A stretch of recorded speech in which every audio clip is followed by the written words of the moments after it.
The mark was a visible sign of the person's crimes, one that would follow them for the rest of their lives. Consider the tale of a young woman named Agnes, convicted of adultery in the 14th century England. As punishment for her sin, she was sentenced to be branded on the cheek with the letter A. The iron was heated until it glowed cherry red, then pressed firmly against her flesh, sizzling and smoking as it seared the mark into her skin. The pain must have been excruciating, but it was nothing compared to the shame and ostracism that Agnes would endure for the rest of her days. In a close-knit medieval community, such a visible mark of dishonor was a virtual death sentence, condemning her to a life of poverty and isolation.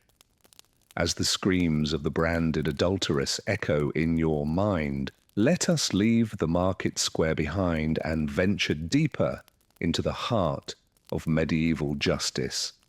Our next stop is a place of darkness and dread, where the cries of the condemned mingle with the creak of rusty hinges and the drip of water on stone. We are entering the dungeon, a staple of every medieval castle and keep. These subterranean chambers were more than just prisons. They were places of torment where the unfortunate souls who had fallen foul of their betters were subjected to unspeakable agonies in the name of justice, or more often, vengeance. Picture a narrow, winding staircase descending deep beneath the earth. The air grows colder and damper with every step until at last you emerge into a cavernous space lit only by the guttering flame of a single torch. The walls are damp and slimy with mold, and the floor is strewn with rotting straw and the bones of long-dead prisoners. And there, in the flickering half-light, you see them. The instruments of torture array like a hellish orchestra waiting to play a symphony of pain. There are racks and wheels, iron maidens and thumb screws, each designed to inflict the maximum amount of suffering on the fragile human form. One of the most feared of these devices was the rack, a wooden frame equipped with rollers and ratchets that could stretch a person's body to the breaking point. Literally, the victim's wrists and ankles would be fastened to the rollers, and then the torturer would turn the handles slowly and inexorably, pulling the limbs in opposite directions.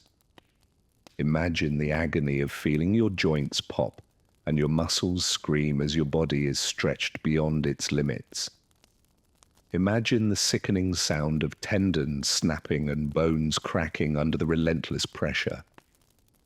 And imagine the chilling realization that your tormentors can keep going, ratcheting up the tension until your body is torn asunder.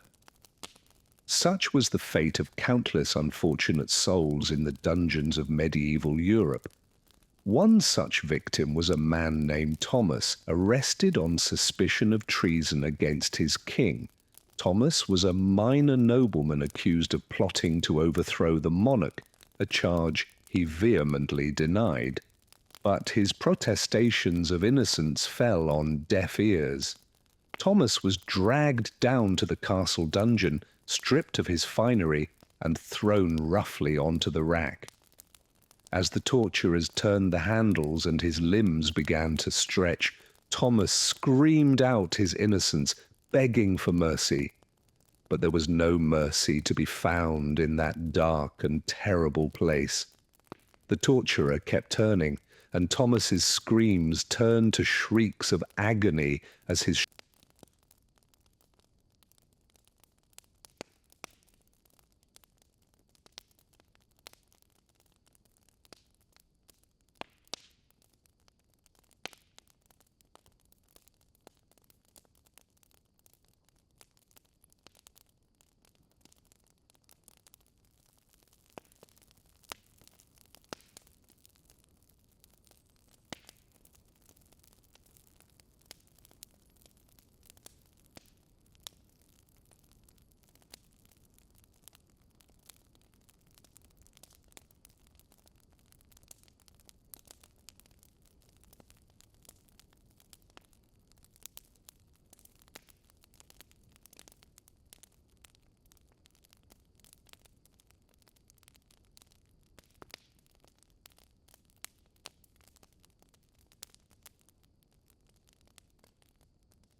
But for now, dear listener, let us take a moment to rest and reflect.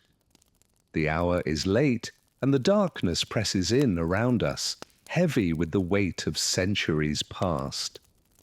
As you drift off to sleep, let your mind wander back to the grim dungeons and blood-soaked scaffolds of the medieval world, secure in the knowledge that those days are long gone and that the sun will rise on a brighter, more just tomorrow. And when you wake, remember the tales we have told and the lessons they hold for us still. For though the world has changed much since the days of Rex and Iron Maidens, the human capacity for cruelty and courage remains the same. It is up to us in our own time to choose which path we will follow, the path of brutality and fear, or the path of compassion and hope. But for now, dear listener, rest. Let the soft embrace of slumber enfold you, and dream of a world where justice is tempered with mercy, and where the light of reason shines bright against the darkness of ignorance and fear. Good night and pleasant dreams. Let us now turn to some of the most notorious executions in medieval history. Those that aim to prolong the victim's agony as long as possible before finally granting them the mercy of death. Perhaps the most iconic of these is burning at the stake. The image of a condemned heretic or witch tied to a wooden post, consumed by hungry flames, has been seared into the collective imagination through countless depictions in art, literature, and film. But the grim reality was even worse than anything celluloid could conjure. The convicted prisoner would be led out to the town square, where a pie had been erected. Bundles of dry firewood were stacked high, with a sturdy stake driven into the centre. The victim's hands were bound behind them, and they were tied securely to the post, so there could be no hope of escape.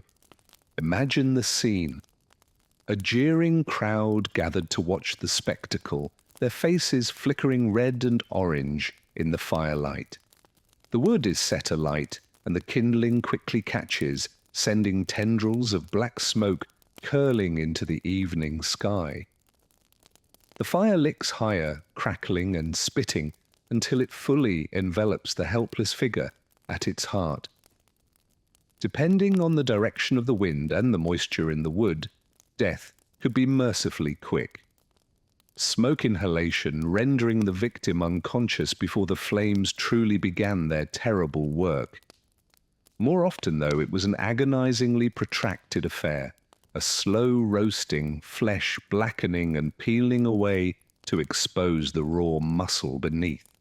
Eyeballs bursting in the heat, fluids boiling and evaporating, until finally, mercifully, the heart ceased its frantic beating.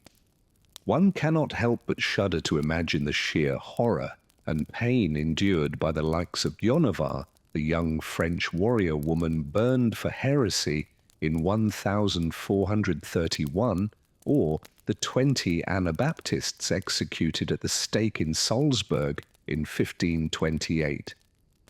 Even the most stoic prisoner could not help but scream as the hungry flames consumed them. And yet, as awful as death by burning was, it was not the most prolonged or inventive form of execution dreamt up by the cruel minds of the Middle Ages. That dubious honour may well belong to the breaking wheel. A thick wagon wheel would be repurposed into an instrument of unimaginable brutality. The condemned would be spread eagled on the ground, limbs extended, and the heavy wooden wheel placed on top of them. Then the executioner would methodically smash the victim's arms, legs, shoulders, and hips with a massive iron hammer, shattering the bones into splinters. This was no swift clinical breaking. Each shattered joint would be carefully avoided to ensure the prisoner remained conscious throughout their ordeal. The aim was to utterly pulverize the limbs while keeping the vital organs intact, prolonging the agony for as long as possible. Once every bone had been systematically crushed to gravel, the mangled body would be woven through the spokes of the wheel and hoisted up on a tall pole where it would remain on public display. Sometimes the executioner would deliver a fatal coup de grace to the chest, the so-called blow of mercy. More often, though, the broken thing that had once been human would be left to the mercy of the elements and the carrying birds. By some accounts, it could take days for them to succumb to blood loss, shock, and dehydration under the burning sun. Imagine the sight of ragged crows perching on that shattered rib cage, picking at the jellied eyes and lolling tongue. One of the most detailed accounts we have of a medieval wheel execution comes from 1589. A notorious gang leader named Chrisman Ganipatenga was captured after years of banditry. Broken on the wheel in the town square of Bedburg,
Whether in town squares at the hand of kings or in lonely dungeons under fell lords, the vicious ingenuity employed in these cruel and unusual punishments is chilling to contemplate. Perhaps it speaks to some dark recess of the human imagination, a morbid fascination with suffering and death that found its ultimate expression in these theatrically ghastly displays of power and brutality. How else to explain such a prodigious investment of effort and creativity in devising newer and more agonizing ways to bid farewell to life? And yet, from our vantage point across the centuries, there is something almost comically absurd about the medieval approach to execution.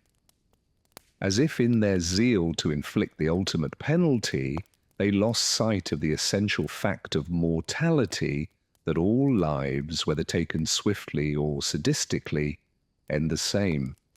The headsman's axe and the torturer's pincers alike deliver their victims to the same dark door. No degree of agony can alter that fundamental truth. In a sense, those who died quickly and cleanly under the sword or at the end of a rope were fortunate. Their suffering was brief, their ultimate fate no different than those who perished on the wheel or in the flames. And so we come to the end of our grim accounting of medieval cruelty. These barbaric practices may seem remote to us now, artifacts of a darker age when life was cheaper and power expressed itself through spectacle and savagery. Yet it behooves us to remember that the human capacity for cruelty and violence is far from extinct. The specific techniques may have changed, but the underlying impulses that animated the medieval torturer are still with us in war zones and interrogation rooms and dark places where the strong prey upon the weak. If there is a lesson to be drawn from these blood-soaked pages of history, perhaps it is this: that we must be ever vigilant against our own worst impulses and work to build a society where such want and cruelty is consigned to the past. A world where justice is tempered by mercy and where we need not look over our shoulders in fear of the sword or the stake. It is a noble goal, if perhaps an elusive one. But as we drift off to sleep, let us dream of that better world and resolve to do our small part in making it a reality. Let the grim spectres of the breaking wheel and the boiling cauldron fade into the mists of history, and let us embrace a future where every life is cherished and none need live in fear of such horrors. For even the most hardened medieval executioner was once a child who dreamed of a gentler world. Perhaps in honouring that innocent yearning, we can finally lay the ghosts of their victims to rest and build a society worthy of their memory. A society where cruelty is the exception, not the rule, and where justice is tempered by wisdom and compassion. It's a beautiful thought to fall asleep to, isn't it? That as we slumber, the world turns slowly towards the light. That with each generation we move further from the shadow of the dungeon and the pea, and closer to a world where every life is sacred. So let us bid good night to the spectres of history, secure in the knowledge that their suffering was not in vain.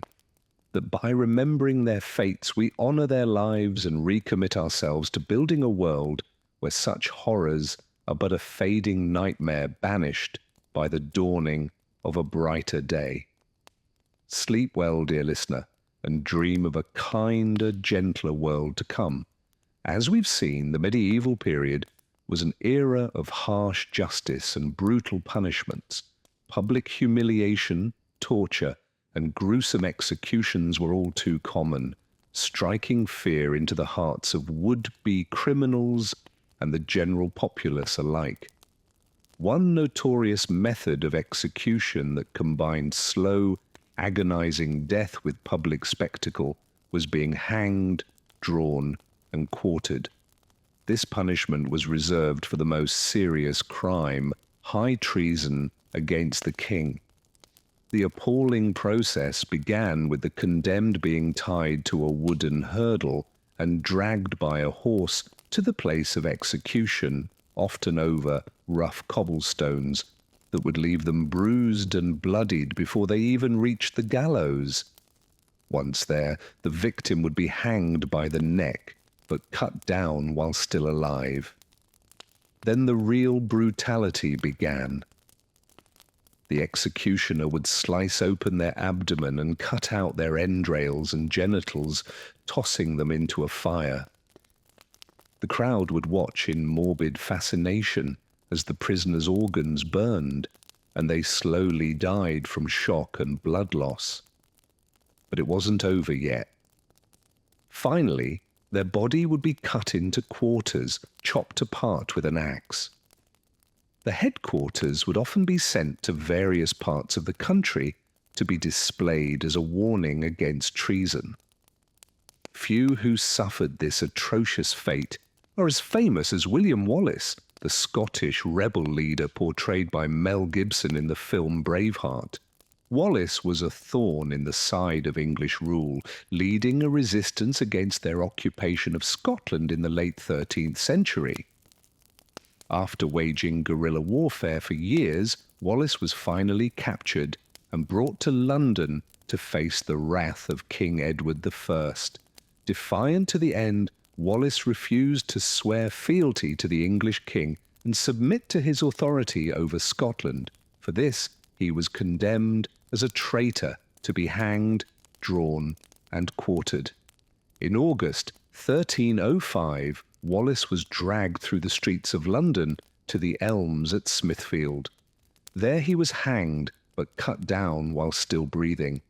As he lay dazed, his abdomen was sliced open and his entrails pulled out before his eyes. They were burned in a fire as Wallace supposedly uttered his last words. "I could not be a traitor to Edward, for I was never his subject." With his intestines smouldering, Wallace finally expired. His body was then hacked into 4 pieces. His preserved head was impaled on a spike and displayed at London Bridge, while his limbs were sent to Newcastle, Berwick, Stirling, and Perth as a warning to other Scots. It was a horrific end for a man who had fought so fiercely for Scotland's independence. Wallace's gory execution may have made him a martyr, but it succeeded in snuffing out further Scottish rebellion for a time. However, the brutality of his death, even by medieval standards, reveals the true cruelty of the era's justice system.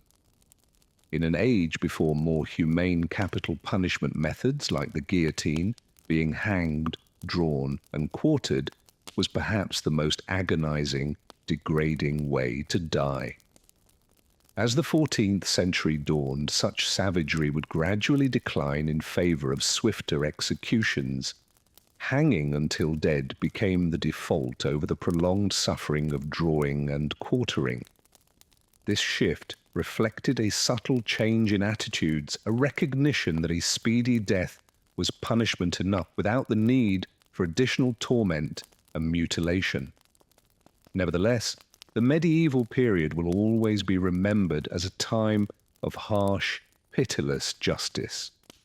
Most punishments were designed not just to sentence the criminal, but to make a public example of them. Whether it was languishing in the stocks, screaming under torture, or being disemboweled before a bloodthirsty crowd, those who ran afoul of the law faced fates far worse than any modern prisoner. While the brutality of the Middle Ages may make us shudder today, it's important to understand the context of the time. Life was often nasty, brutish, and short for medieval commoners. Violence and death were omnipresent realities. The cruelty of the justice system reflected the harshness of society as a whole. In some ways, the grisliest punishments were a means of maintaining law and order in a chaotic, cutthroat world. Still, we can be grateful that justice has evolved to be more fair and humane over the centuries since medieval times. No longer do petty criminals risk having their hands chopped off or being boiled alive for their transgressions. The gallows and chopping block have been consigned to the history books in much of the world. Punishments today aim to be proportionate to the crime, not wildly excessive demonstrations of state power and cruelty. So, while learning about the worst tortures and executions of the Middle Ages can be morbidly fascinating, it also reminds us of how far we've progressed. The next time you hear about a criminal getting a comparatively lenient sentence, remember that once upon a time they might have been publicly eviscerated and torn limb from limb instead. Whatever other challenges the modern justice system faces, we can appreciate that it is a far cry from the merciless brutality of medieval times. As you drift off to sleep, take comfort in knowing that you live in a gentler age where horrendous fates like being hanged, drawn, and quartered are confined to the history books and to dark bedtime tales like these. The ghastly spectres of the torturer and executioner have largely been laid to rest, and we can all sleep a little sounder for it. So rest well and dream of a world that for all its flaws is kinder and more just than the distant past. Good night. As the blazing flames consumed her, the young maiden's agonized shrieks pierced the night air. Smoke stung the eyes of onlookers as it billowed into the starry sky. Though Joan of Arc's end was horrific, her legacy would long outlive the charred embers of the P. In the centuries that followed, she would be heralded as a French heroine and ultimately canonized as a saint. Her indomitable spirit could never be extinguished. The breaking wheel was another gruesome means of execution reserved for the most despised criminals. The condemned would be stretched out upon a large wagon wheel, limbs spread and tied along the spokes. With slow, methodical swings, after the dreadful deed was done, the mangled bodies were often left tied to the wheel and hoisted up on a tall pole, displayed as a grim warning to other would-be malefactors. Crows would peck at the flesh of these wretches as they expired in slow agony under the merciless sun. One can only imagine the baleful stares of their lifeless eyes, silently cautioning passers-by against the steep cost of wickedness. Among the most vicious of execution methods was being boiled alive. The accused, frequently coin-forgers or poisoners, would be submerged in a great cauldron of scalding water, oil, or even molten lead in some cases. As one might expect, the shrieks of these ill-fated souls were said to be almost unbearable to witness. In 1542, Margaret Davy, a servant in England, met such a macabre demise. She was convicted of fatally poisoning a man named John Burl, her master.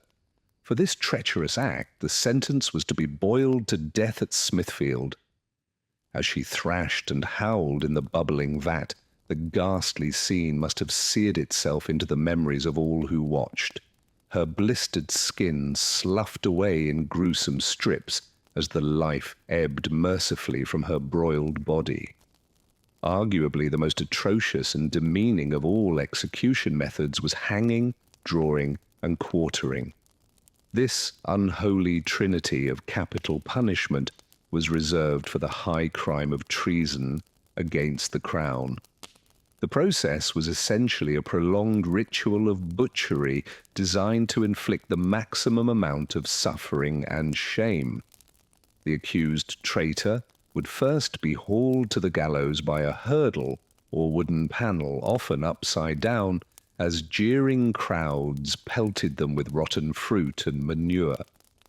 A noose would then be tightened around their neck, but not so much as to mercifully break it.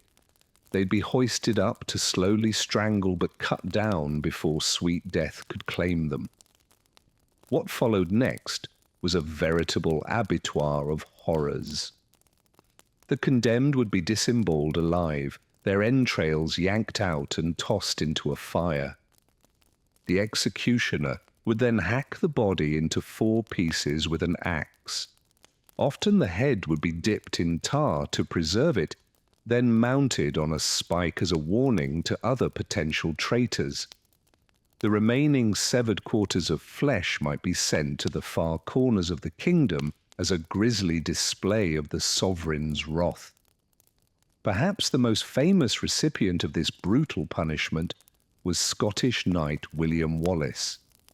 Braveheart, as he was known, led a bloody rebellion against English rule in the late 13th century. After his capture, Wallace was condemned to be hanged, drawn, and quartered for high treason against King Edward I. According to contemporary accounts, Wallace was dragged naked by a horse to the Elms at Smithfield. There he was hanged, but cut loose while still alive. His genitals were cut off and burned before his eyes. His belly was then sliced open, and his intestines and heart torn out. As a final indignity, Wallace's decapitated head was set on London Bridge, while his limbs were displayed in Newcastle, Berwick, Stirling, and Perth as a dire warning to other would-be agitators. Though his mortal form was desecrated, William Wallace's fierce Scottish pride has lived on for generations. From flaming peas to bubbling cauldrons, medieval executions were a theatre of cruelty. These harrowing punishments to our modern sensibilities showcase the savagery of that era's justice system. And yet for centuries, the meting out of such vicious sentences was a widely accepted facet of civilized society. Rulers used these ghastly public spectacles to assert their power, to deter crime, and to quell dissent among their subjects. We've come a long way since those dark days when a merciful end was not a right, but an expensive privilege. Today, the notion of death by torture, of having one's limbs pulverized and entrails ripped out before a cheering crowd, seems not just macabre, but unthinkable. How fortunate are we to live in more enlightened times when human dignity is an inalienable truth and justice, though still imperfect, strives for impartiality and clemency. And yet, as we drift off to sleep, perhaps we might spare a thought for those poor wretches of yesteryear. The broken, the burned, the boiled, and the butchered. Though their suffering was immense, they were no less human than we who slumber peacefully in the here and now. In our dreams, let us grant them the mercy and grace that their own era so cruelly denied them. Let us remember always the hard-won humanity we now cherish, and the barbarism we've blessedly left behind. Good night, dear listener, and may your dreams be gentle and just. For though the arc of history is long, it bends ever towards kindness and love. These ghastly punishments, as horrific as they seem to modern sensibilities, were all too commonplace in an age when brutality was the norm and human life was often held in little regard. For the ruling classes of medieval Europe, torture and execution served as both a means of maintaining order and a form of grim entertainment. Noble lords and ladies would gather to watch the suffering of the condemned, sipping wine and gossiping as if attending a sporting event. The elaborate rituals of public execution with processions through town squares and staged displays of agony functioned as a kind of grisly theatre for the masses. But not all victims of medieval justice were common criminals or political dissident. In an era of religious fervour and superstition, accusations of heresy and witchcraft ran rampant across Europe, The flames of the Inquisition blazed as alleged practitioners of the dark arts were rounded up and subjected to brutal interrogation. One of the most infamous cases was that of the Knights Templar, a powerful Catholic military order that fell from grace in spectacular fashion. In 1307, King Philip IV of France, deeply indebted to the wealthy Templars, ordered the arrest of their leaders on charges of heresy, blasphemy, and homosexuality. Under torture, many of the knights confessed to spitting on the cross and worshipping a demonic idol named Baphomet. The Templars' Grandmaster, Jacques de Molay, initially admitted to these charges after being stretched on the rack, but later recanted his confession. Enraged, King Philip had him roasted over a fire in front of the Notre-Dame Cathedral in Paris. As the flames consumed his flesh, de Molay reportedly cried out a curse on the king and Pope Clement V, summoning them to face divine judgment within a year. Eerily, both men would be dead before the year was out. The grim fate of the Templars highlights the entanglement of politics, religion, and sadism that characterized much of medieval justice. In an age of absolute monarchs and powerful clergy, charges of treason and heresy were often used as a pretext to eliminate rivals and seize assets.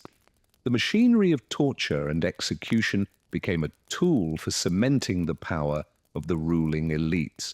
Yet even as we recoil at the cruelty of these practices, it's important to recognize the historical context in which they arose. Life in the Middle Ages was often brutish and short, with violence and suffering an inescapable reality for much of the population. In a world beset by war, famine, and plague, the harsh punishments meted out by the authorities may have seemed a necessary bulwark against chaos and anarchy. Moreover, concepts of individual rights and due process were still centuries away from being enshrined in law. The idea that every person accused of a crime deserved a fair trial and freedom from torture would have seemed utterly foreign to the medieval mind.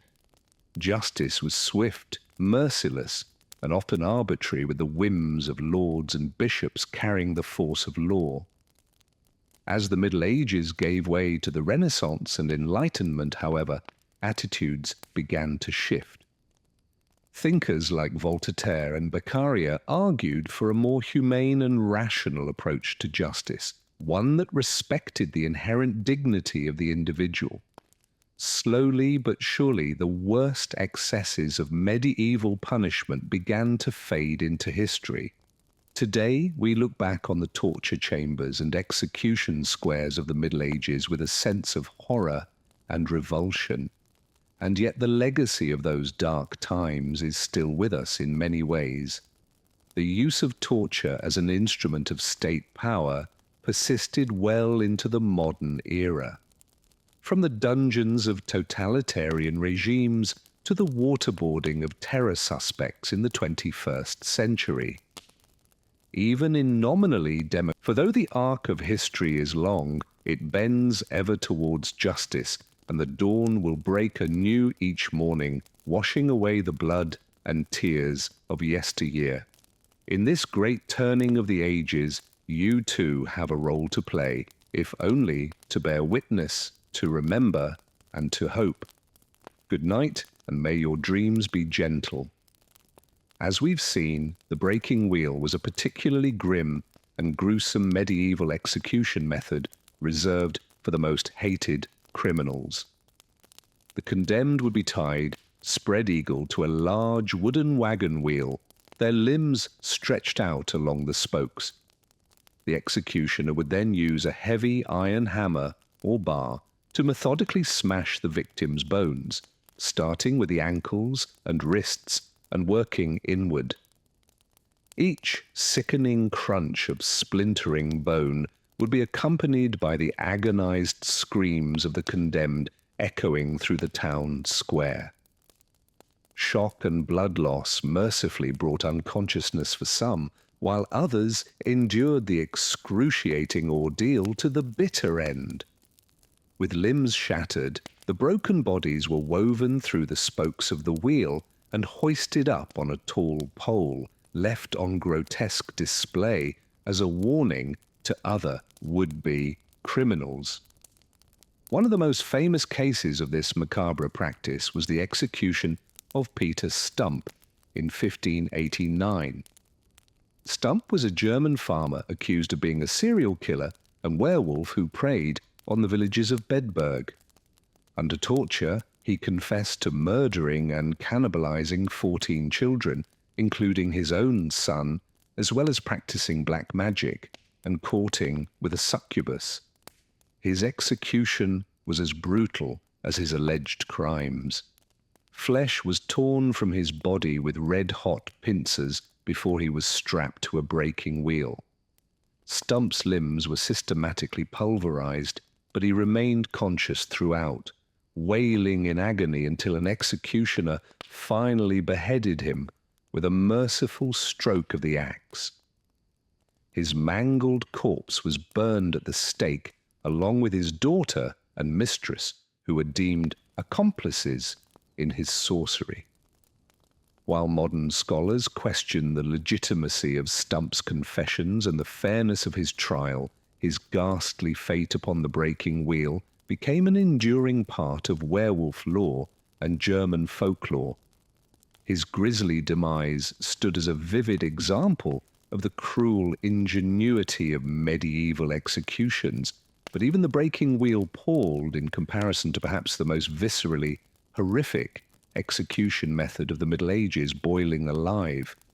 The condemned was immersed in a large cauldron of water, oil, tar, or even molten lead, and slowly cooked to death over an open fire. The liquid would gradually scald and blister the skin, sloughing it from the flesh as the victim writhed and shrieked, the gruesome stench of boiling human fat filling the air. As with being burned at the stake, the torturous execution could drag on for an agonizingly long time, depending on the temperature of the liquid and how high above it the victim was suspended. Some perished quickly from shock, while others lingered in unspeakable suffering for up to 2 hours before finally succumbing. In England, boiling to death was a rare but recorded punishment for poisoners and counterfeits from the 12th through 16th centuries. One of the earliest documented cases was from 1222, when a man was boiled alive for poisoning a well during the reign of King Henry III. A cook convicted of poisoning the household of the Bishop of Rochester met the same grisly fate by boiling in 1532. Perhaps the most infamous case was that of Richard Roos, the cook for the household of the Bishop of Rochester. In 1532, Roos was convicted of high treason for attempting to poison the bishop and his guests by adding a white, powdery substance to a pot of porridge. Although his motive was unclear and the poison may have been accidental, one of the bishop's servants died and others fell violently ill. By the standards of the time, his crime of treasonous poisoning warranted extraordinary punishment. Rose was sentenced to be boiled to death without benefit of clergy. Chronicles describe how he was stripped naked, suspended by his waist with ropes over a scalding cauldron, and slowly lowered in. His agonized screams filled the air, skin sloughing off in gruesome sheets until he finally expired in the bubbling stew of his own making. The public spectacle of Rose boiled alive was said to have drawn a large, ghouishly enthusiastic crowd to Smithfield that day. But it also marked the last time a criminal was boiled to death in England. The cruel practice was abolished by King Henry VIII later that same year in 1532.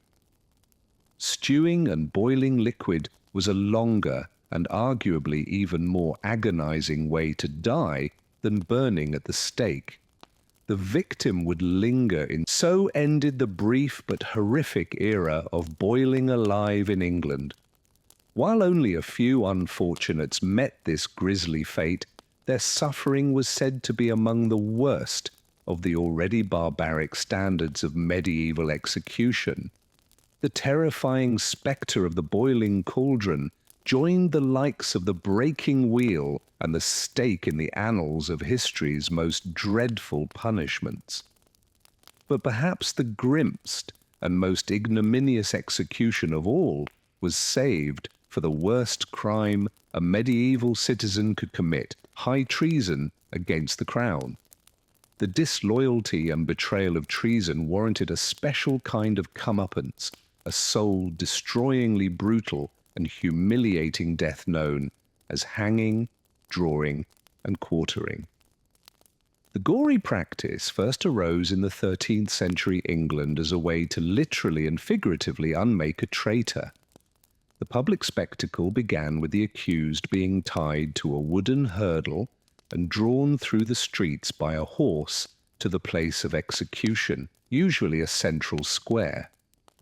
Yearning crowds would throw rotten vegetables and stones at the condemned, adding shame to their torment.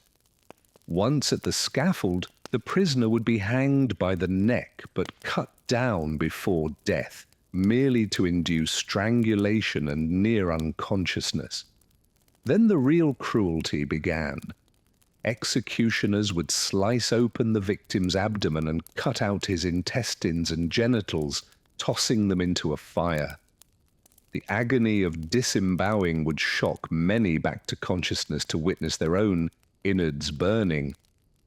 Finally, the head was chopped off and the body hacked into 4 pieces, dividing the traitorous person as they had sought to divide the kingdom.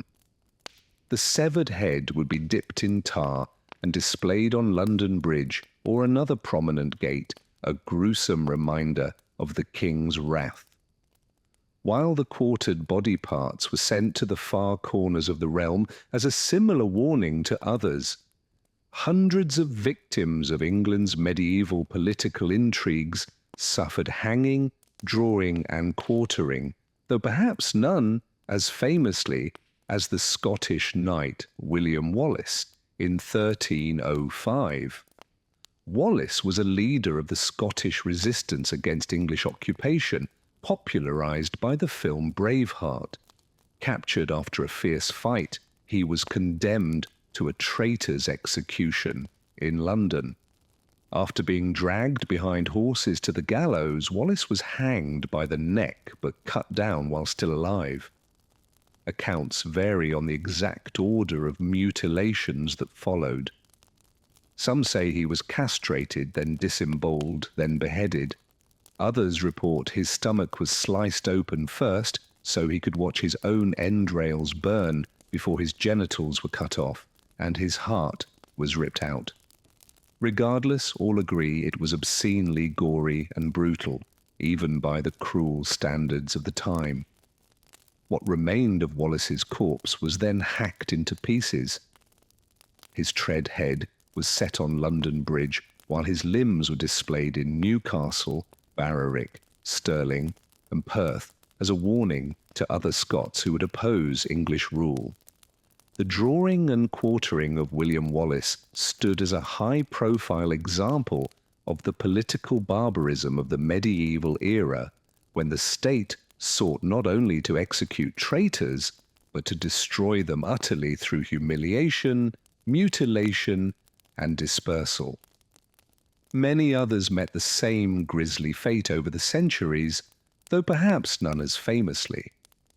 While hanging, drawing, and quartering was nominally abolished in England in 1870, it had largely fallen out of practice long before then, with the last sentence being carried out in 1782. The condemned man was allowed to hang until dead before being posthumously cut down and beheaded, a small mercy.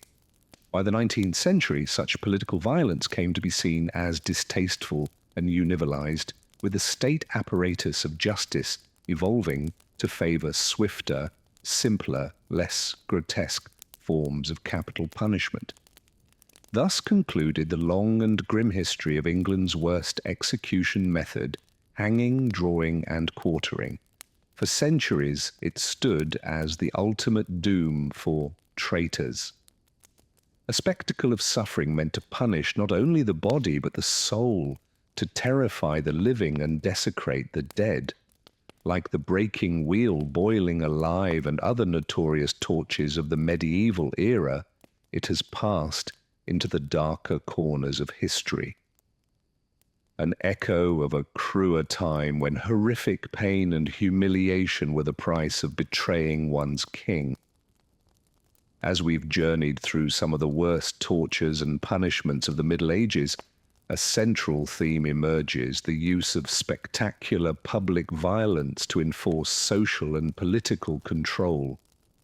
Brutal executions were not just about punishing the individual condemned, but about sending a message to the masses.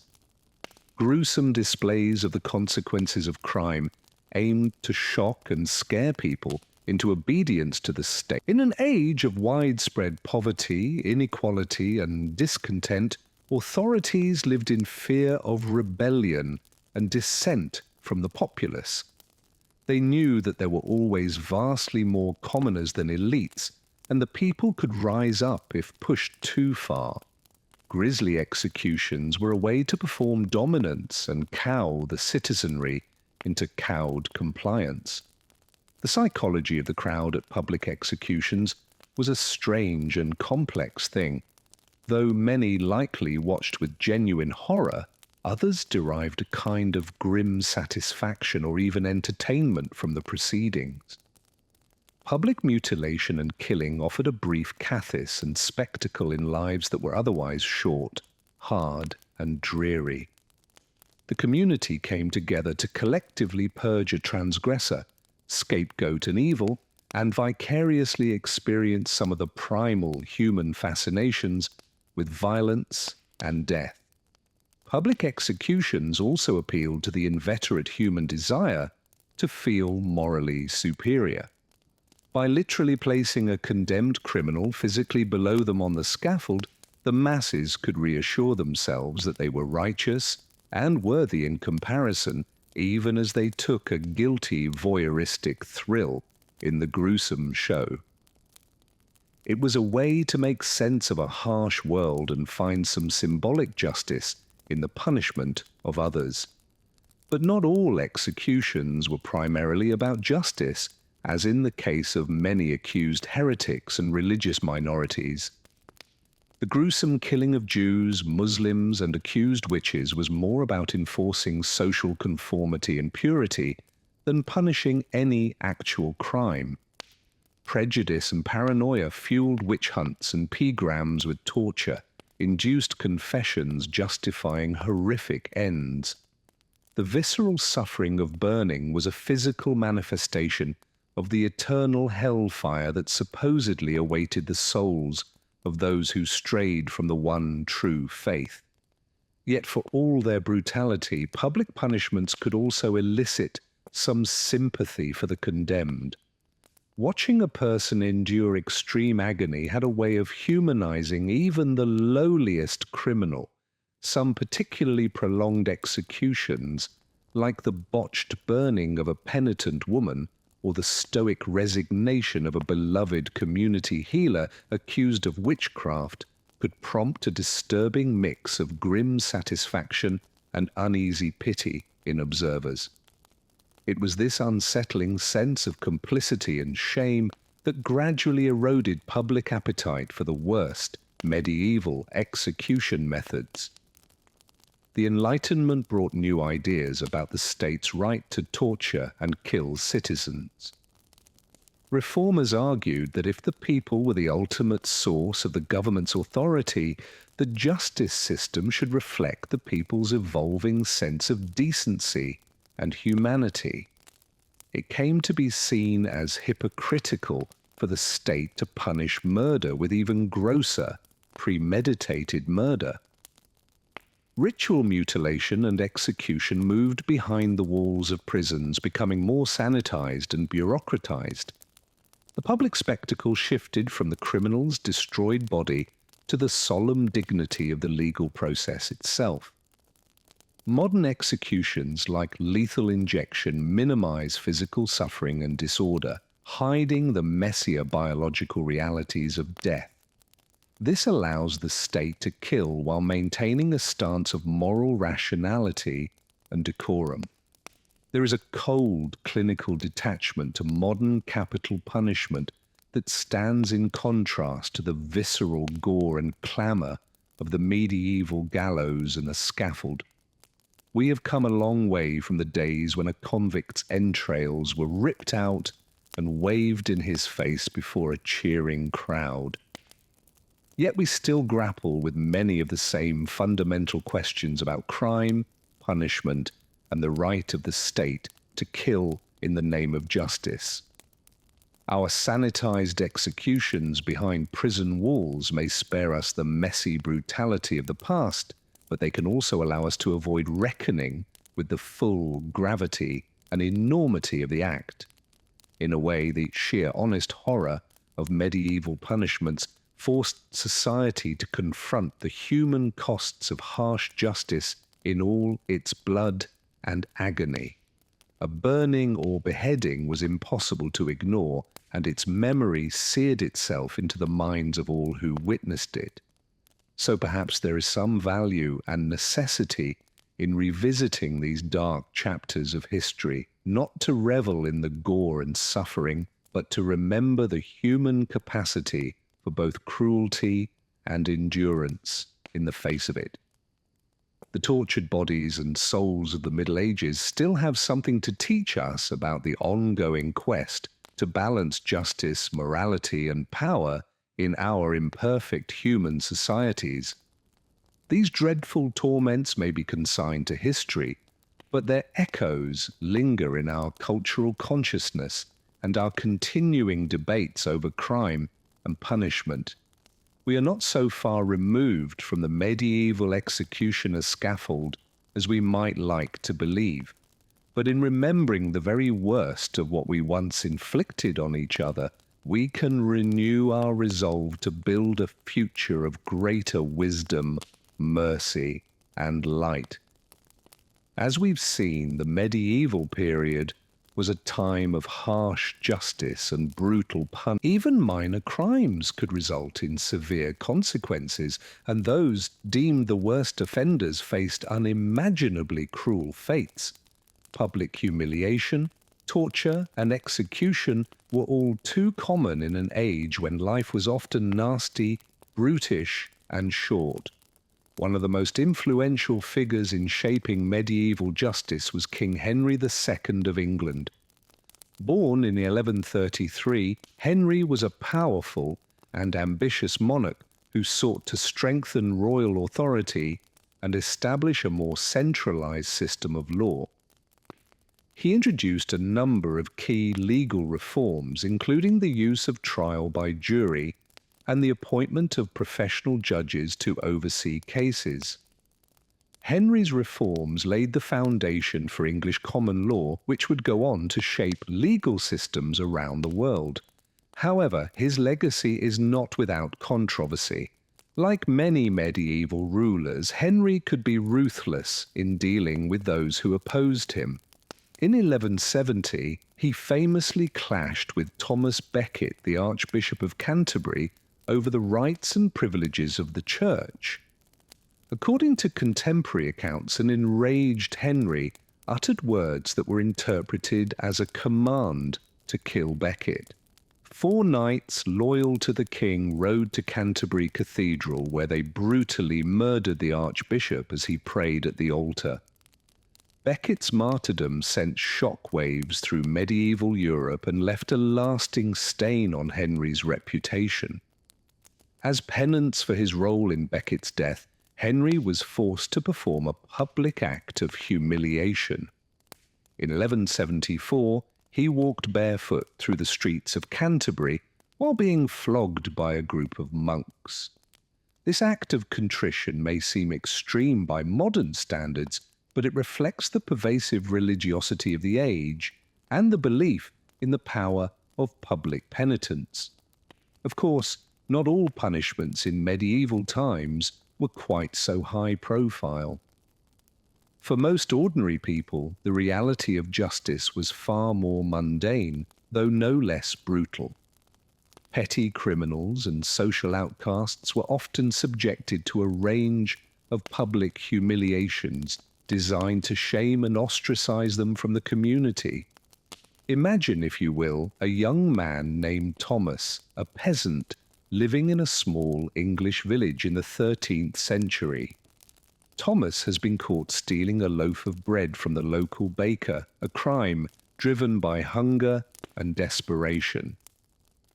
As punishment, he is sentenced to a day in the stocks, a wooden device that restrains the hands and feet, leaving the offender vulnerable to public ridicule. Picture Thomas as he is led out into the village square, his head and hands locked into the heavy wooden frame. A jeering crowd gathers around him, armed with rotten fruit and vegetables, mud, and even stones. For hours, Thomas endures a barrage of filth and abuse, his face and clothes spattered with the foul-smelling detritus. As the sun begins to set, Thomas is finally released from the stocks, his limbs aching and his spirit broken. He slouches off towards home, the taunts and laughter of the crowd still ringing in his ears. For a simple act of theft, he has been subjected to a brutal and humiliating ordeal, one that will mark him as a social pariah for years to come. Thomas's story is a fictional one, but it reflects the grim realities faced by countless ordinary people in medieval times. For those on the margins of society, even a minor transgression could result in severe and lasting punishment. In a world where starvation and deprivation were commonplace, the theft of a loaf of bread could be seen as a serious crime against the social order. But public humiliation was just one of many cruel punishments inflicted in the name of justice. In the shadowy corners of medieval dungeons and torture chambers, even more horrific fates awaited those accused of more serious offences. How horrific some of those punishments must have been to endure or even to witness as a spectator in the jeering crowds. We've covered some of the most grisly and cruel fates that could befall the condemned in medieval times, from the agonizing hours of being broken on the wheel to the terrifying walk to meet the headsman's axe or burning pea. But as brutal as these high-profile execution methods were, we shouldn't overlook the prolonged suffering inflicted by more minor punishments as well. Devices like the stocks and pillories may not have killed their occupants, but they subjected them to deep shame and disgrace, a punishment that could linger long after the rotten vegetables were washed off. Imagine for a moment the life of a petty thief in a medieval town, caught stealing a loaf of bread to feed his starving family. He's dragged before the local magistrate and sentenced to a day in the stocks. As the rough wooden planks close around his wrists and ankles, he's utterly helpless, unable to hide his face or flee from the angry mob that soon surrounds. The putrid stench of spoiled produce mingles with his own sweat, tears, and filth. Though his body may leave the stocks after a day, the shame and humiliation brand him more permanently than even the marks of a hot iron. He'll carry this disgrace like a scarlet letter. And of course, those hot iron brands were all too real for many unfortunates. The story of Hester Prynne and her Scarlet A may be fictional, but the practice of marking adulterers, thieves, and other undesirables with searing metal was very much a fact. One can only imagine the agony as the glowing iron bit into tender flesh sizzling and scorching the skin. The acrid scent of burning meat, the tortured screams, the struggle to hold still, lest the brand blur and require a second application. And after the physical pain receded to a dull, persistent throb, the victim would still be left with an unmistakable badge of ignominy. How excruciating to go through life with your worst mistake or lowest moment literally burned into your skin for all to see and judge. In a time when one's honor and reputation meant everything, a brand was almost a fate worse than death. Speaking of fates worse than death, the mere mention of medieval torture chambers is enough to send a shiver down one's spine. The stuff of nightmares and modern horror movies, these dank, shadowy dungeons, were all too real for the poor souls unfortunate enough to find themselves imprisoned there. The squalid stone walls, damp with mould and moss, would echo with the anguished cries of those suffering unimaginable agonies within. Rusting iron cages suspended from the ceiling, ominous wooden racks with leather straps to stretch out limbs, even iron maidens lined with vicious spikes. All would have been common sights in the medieval torturer's toolkit. One of the most dreaded devices was the infamous rack. Imagine being led into the clammy chamber, trembling with terror as the leather cuffs are fastened around your wrists and ankles. You stare up at the thick wooden rollers, knowing that with each turn, your limbs will be stretched farther and farther apart. Sinuous strain, tendons pop, joints crackle and threaten to dislocate as the splintering pain builds. How long could you hold out against such torment? How long before you're compelled to confess to whatever accusations your tormentors level against you? True or not? The tragic case of an Askew comes to mind. Put on the rack for her Protestant beliefs under the reign of Henry VIII, this young woman refused to name others who shared her faith. Her limbs were stretched until her hips and knees were torn from their sockets, yet still she did not yield. Her incredible fortitude may have sealed her fate of burning at the stake as an unrepentant heretic. Sometimes the confessions tortured out of victims on the rack or under other brutal methods led them straight to the executioner's block. In an era when justice was often harsh and evidence was flimsy, false confessions were all too common. The rack in particular had a notorious reputation for compelling the accused to admit to anything simply to stop the unbearable pain. Once a confession was obtained, regardless of its veracity, the prisoner's fate was usually sealed. A public execution awaited whether by the relatively quick and merciful method of beheading or by slower, more agonizing means meant to inflict maximum suffering and send a message to other would-be criminals. For those of noble birth or high status, the sword or axe was the usual implement of execution. In theory, decapitation was a fast death with one swift stroke, severing head from body. But the gruesome reality didn't always align with that ideal. Take the tragic case of Mary, Queen of Scots. Condemned to death for plotting against her cousin, Queen Elizabeth I, Mary faced the block with renowned poise and dignity. Clothed in a vibrant red gown to conceal any blood, she calmly recited prayers in Latin as she knelt and placed her head on the stump. What should have been a solemn and quick death turned into a grisly spectacle as the executioner's first strike missed her neck and struck the back of her head.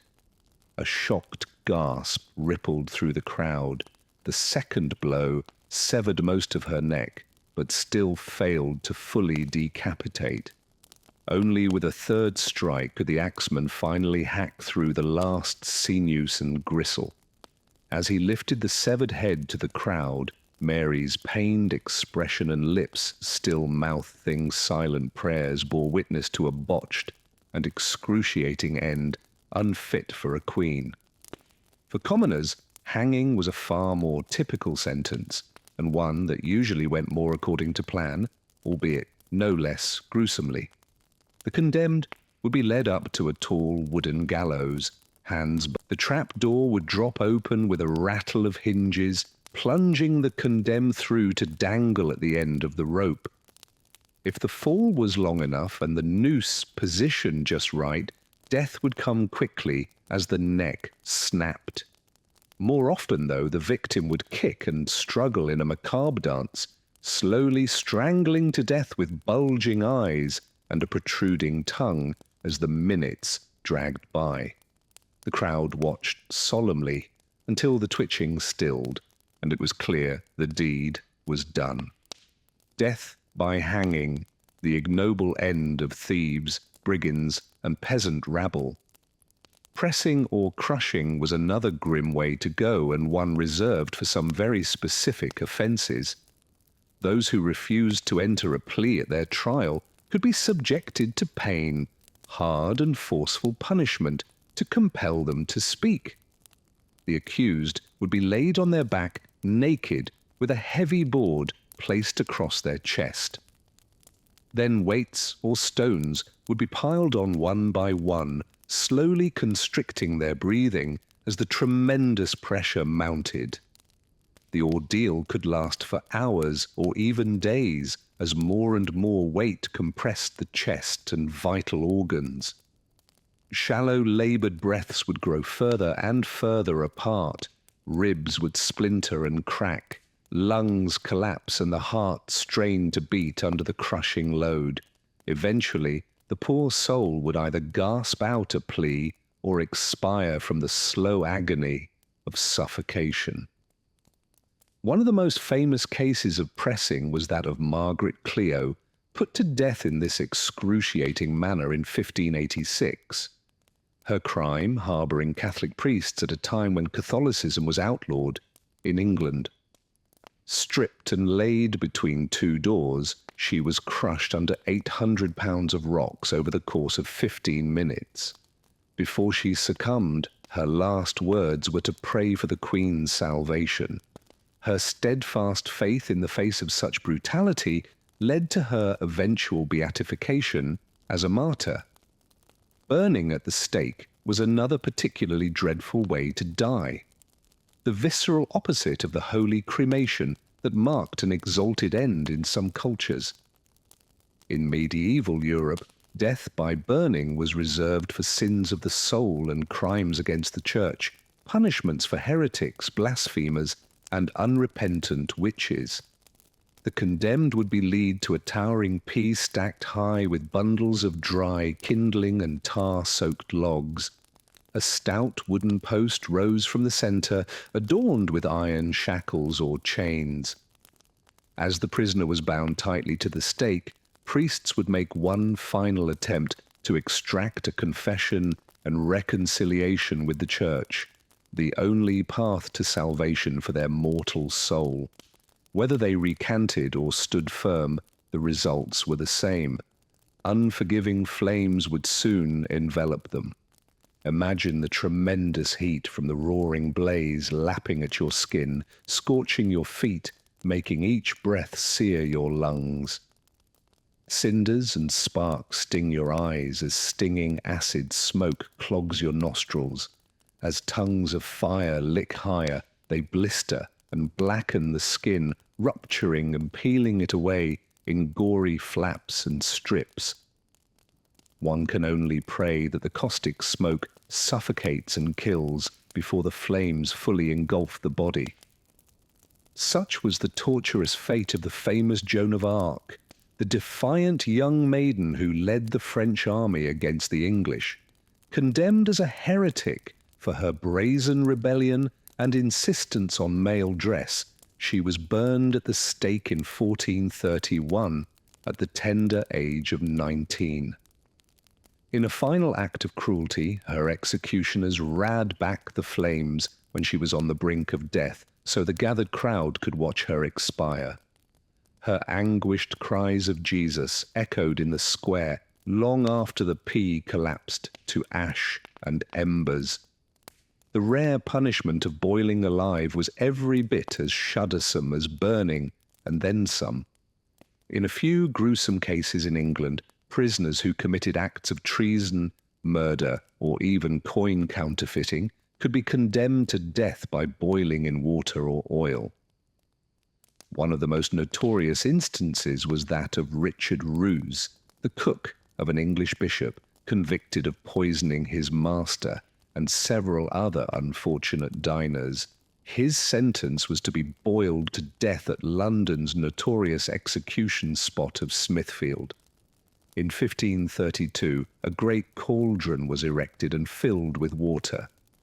Rose was strung up by his torso and repeatedly dunked in the scalding water.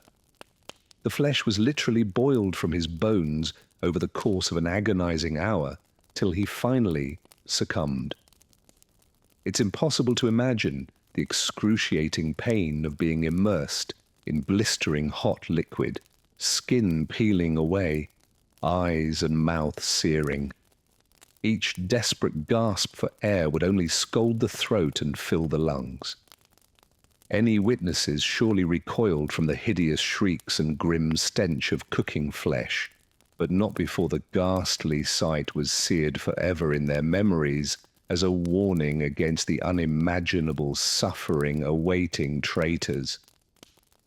Perhaps the most elaborate and grisly form of execution was the notorious. Mercifully rare, this was the ultimate punishment for crimes of high treason against the crown. The condemned man, usually a rebel or conspirator against the king, would first be dragged to the gallows on a slatted wooden hurdle pulled by a horse. Already brutalized and bloodied by the rough journey, he would then be hanged by the neck, but cut down while still alive. What followed next was a gruesome butchering and dismemberment that shocked even the most hardened executioners and onlookers. As the prisoner lay dazed and struggling on the blood-slick platform, the executioner would take his knife and slice open his abdomen with practiced cuts. Reaching inside the gaping cavity, he would pull out fistfuls of slippery, steaming entrails and toss them into a waiting cauldron. The man's screams of agony rent the air, soon turning to guttural gurgles as he choked on his own blood. But the ordeal was far from over. With the victim in shock and mercifully unconscious, the executioner would hack off his head with an axe and hold it aloft for the cheering crowd. Then the arms and legs were severed as well, leaving a mutilated and unrecognizable torso behind. In a final desecration, the head and limbs would often be dipped in tar and displayed at the city gates or other public spots as a grim warning to others. The famous Scottish freedom fighter William Wallace allegedly suffered this grisly fate after leading a rebellion against English rule in the 13th century. After being captured and tried in London for high treason, Wallace was hanged until nearly dead, then cut down and disemboweled while still conscious. His organs burned before his eyes. Finally, he was beheaded and quartered, his severed head dipped in tar and mounted on a spike at Top London Bridge. His 4 limbs were sent to the far corners of Britain as a stark warning against treason and defiance of the English crown. As we reflect back on these brutal scenes and shudder-inducing orals, it's natural to feel a mix of horror, revulsion, and perhaps even morbid curiosity. The dark chapters of history hold a grim fascination. Even as they repel us with their cruelty, it's hard to fathom the depths of suffering that our fellow humans have inflicted on one another in the name of justice, religion, or social order. But we must remember that these stomach-churning punishments, as horrific as they seem to our modern sensibilities, were very much a product of their time. In an era when life was often nasty, brutish and short. When superstition held sway and the average person lived in grinding poverty and backbreaking labor, justice was equally harsh and unforgiving. The methods of torture and execution we've described were seen as a necessary means of maintaining law and order, of deterring crime and punishing those who dared to transgress against God or king. They were a visceral reminder of the immense power wielded by the state and the church, and the terrible consequences of defying that power. It's also worth noting that many of these gruesome practices persisted well beyond the medieval era. While the Middle Ages are often portrayed as a particularly barbaric and backwards time, the truth is that torture, mutilation, and grisly executions continued into the early modern period of the 1500s to 1800s. The rack, for instance, was still in use during the TUDA era in England, employed to extract confessions from religious and political prisoners. Burning at the stake reached a peak during the Protestant Reformation, when both Catholic and Protestant authorities used it to punish heretics on both sides. And hanging, drawing, and quartering remained on the books as a punishment for treason in England until the early 1800s, although it was used more sparingly by then. So as much as we might like to relegate these horrors to a distant, unenlightened past, the fact is that they were very much a part of the fabric of European society for centuries. Only gradually, with the spread of Enlightenment ideals of reason, justice, and human rights in the 1700s and 1800s, did these grim rituals of death and suffering begin to fade into history. Today we look back on the savageries of the past with a mix of fascinated horror and solemn reverence for those who suffered unimaginable agonies. We give thanks for the relative peace, prosperity, and rule of law that prevails in much of the modern world, while acknowledging that cruelty and injustice still persist in too many places. But perhaps by confronting and remembering the darkest deeds of history, we can renew our commitment to building a world of greater compassion, dignity, and mercy for all. A world where no one need fear the rack, the stake, or the hangman's noose. A world where justice is tempered with wisdom, and where even the lowliest among us is treated with respect. Yourself like a letter unopened and close your eyes. The castle breathes around you. You sleep. As you drift off to sleep, pondering these heavy themes, take comfort in the progress we've made and the countless souls who work to bend the arc of history towards justice. While the past may be stained with blood and tears, the future is ours to shape into something brighter. Sweet dreams of a better world to come, however slow and halting the journey there may be. As night falls over a medieval village, the only light comes from flickering torches illuminating the grimstone walls of the local lord's castle. For the unfortunate souls imprisoned within those walls, the darkness brings no respite, only the dread of what new torments the morning may bring. Because in these brutal times, the penalties for crimes both great and small are often horrific beyond imagination. One of the most common punishments reserved for thieves, adulterers, and other petty criminals is a stint in the stocks or pillory.